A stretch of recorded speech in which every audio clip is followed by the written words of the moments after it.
Welcome back to Vampire the Masquerade's Bloodhunt. In this video we are going through the best class to use, the character class to use, for when you are playing the game solo. For those of you unaware, this is a free-to-play battle royale game. Muse is one of the characters, Rejuvenating Presence as the character is known as.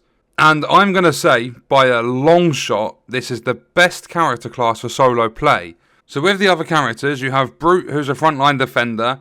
And if you're thinking of solo play, the clan skill, you can perform a powerful jump forward. You can replenish half your health whilst you're not taking damage, which is nice. And you can unleash a shockwave capable of deflecting bullets. Seems okay. All of the character classes in this game seem fairly balanced in some ways. You then have Vandal. The same clan skill, perform a powerful jump forward. You can gain moderate damage resistance when you're close, like up close and personal with enemies, which is going to be okay, but sometimes the playstyle is going to force you onto a rooftop doing some long-range combat. Then you can also leap forward and crash upon the ground, basically doing like some shockwave earth shock thing, and you can hurl enemies upwards, which is going to be okay as a character class. Then you have Saboteur. You can become invisible, move rapidly for a brief duration. You can turn semi-invisible when you're crouching. More of a passive sort of play style. And you can also throw a bomb that releases toxic gas when it's approached by enemies. Seems okay again for a character class. Then with the Prowler, same clan skill, become invisible, move rapidly for a brief duration. Severely wounded enemies will leave a trail that reveals their recent movement. Then you can also send out bats to scout an area, temporarily revealing enemies through walls.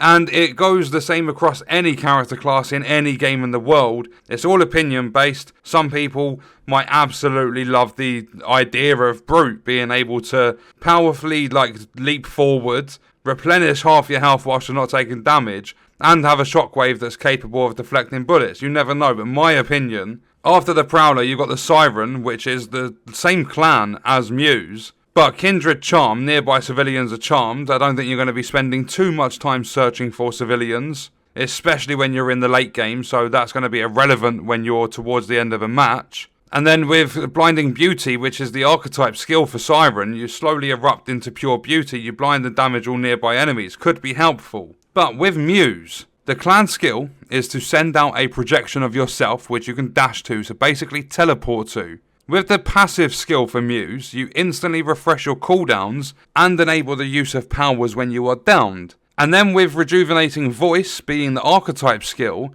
you can enter a restorative state that will heal yourself and nearby allies while channeled. If you take damage or use the power whilst you're channeling, it will interrupt the healing state. So basically with this class, you go around, you're looting, you're picking up weapons, you get into a gunfight. Once you're in that gunfight, I believe with the projection, the clan skill, you have 10 seconds to use it. So what you do is you chuck out that projection onto a rooftop or something like that, then you jump onto the ground, you're having a fight. If you get low health, you can then go and teleport or dash to your projection, so it'll put you on a rooftop out of the way of the enemy. Then you can use your archetype skill, you can enter your restorative state and you can heal yourself. So it's going to be incredibly helpful. But not only that, you can instantly refresh your cooldowns with the passive skill, and you have the use of your powers whilst you are down. And even in solo mode in this game, you get downed, because when you are downed, you can either finish off the enemy, you can diablerize them, which will give you an extra perk point if it's an enemy player.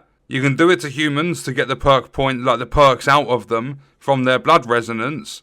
And if you do it to an enemy player as well, it's going to fully heal you. So you have options when you are downed. But not only that, when you are downed, you have 20 seconds for the enemy player to do something, either finish you off or diablerize you, or the game will automatically revive you. So what happens with Final Act being the passive skill on Muse? If you go down and you have just thrown out your projection, you can basically crawl around and then you can dash to that projection. So you can get away from the enemy, they might not have any idea where you've gone, and then after 20 seconds you'll be revived because it's an automatic thing in the game, and then you can use your archetype skill. Say for an example, I don't actually know this for certain, but say the game revives you with 50 HP or 100 HP. You can then use Rejuvenating Voice, the archetype skill, to enter that restorative state and heal yourself. So Muse being a healer will be very good for your team, because you can heal your team and yourself. But in solo play,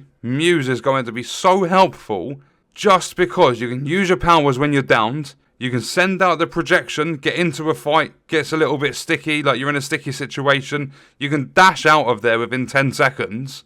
And then also, instead of the brute and being out of combat, like healing up to half of your health, you can use your archetype skill and heal all the way back to full. I think, like in my opinion, that is going to be the greatest solo play class there is. Just purely because of the ability to use your powers when you're downed and the fact that you're a healer. Some people might want to play it really passive, go for Saboteur, start crouching around on rooftops and turn semi-invisible. Some people might actually be reckless, use Vandal, the reckless brawler, and their passive is to gain moderate damage resistance when you're in close vicinity of enemies. But for me personally, just like getting into combat and managing to get out of it, like not necessarily killing the enemy but not dying yourself, I think Muse is going to be the best. But what we're going to do is leave that video there. Let me know your thoughts and stuff in the comments, and I'll see you in the next one. I hope you guys enjoyed it.